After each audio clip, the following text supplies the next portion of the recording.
અને એ બધાય જોશે જ આ વાત.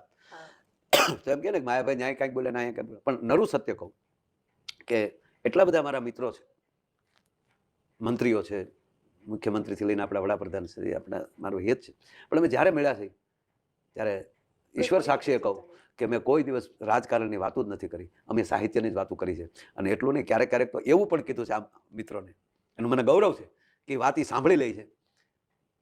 કે અમારા મુખ્યમંત્રી શ્રી હતા, ભાઈ ઋષિકેશભાઈ હતા, આ સાક્ષી છે, કનુભાઈ દેસાઈ હતા, ભાઈ જીતુભાઈ વાઘાણી હતા, અને આપણા મુખ્યમંત્રીના ભાવનગર અમે સર્કિટ હાઉસમાં બેઠા ત્યારે કીધું કે જેમ મહારાજ કૃષ્ણકુમારસિંહજીની વાતો થાય કે આવો રાજા, તો એવા તમે નો એવા કંઈક પ્રસંગો મૂકતા જાઓ તો આવનારી અમારી કલા પેઢી એમ કહીએ કે અમારા મુખ્યમંત્રી આવા હતા, આવા કામ કર્યા, આવા કૃષિ મંત્રી હતા એણે આવા કામ કર્યા, આવા શિક્ષણ મંત્રી હતા એણે આવા કામ કર્યા. અને એ વાતો આ લોકો એના હૃદયમાં રાખીને વાત કરે છે, અને એ દેખાઈ રહ્યું છે કે એ બધાની અંદર આવી ઉર્જા. એટલે મારો વિષય સાહિત્યનો, હું વિષય ભંગ ક્યારેય નથી થયો, અને આજ સુધીમાં મારા સ્વાર્થ માટે, મારા વ્યક્તિગત માટે કોઈ દી કોઈને મેં ફોન નથી કર્યો, કોઈ દી નહીં. હા, બીજા માટે ક્યારેક ફોન કર્યા, મારા માટે મારે ફોન શેનો કરવાનો હોય? બસ એ બધાય રાજી છે. અને જ્યારે જ્યારે મળીએ છીએ, કલાકો સુધી બેસીએ છીએ, અથવા તો પ્રોગ્રામમાં ભેગા થયા, પછી પ્રાઇવેટ એમણે કલાકો સુધી, પણ ત્યારે પણ હું એ લોકોને હળવાત કરતો હોઉં છું.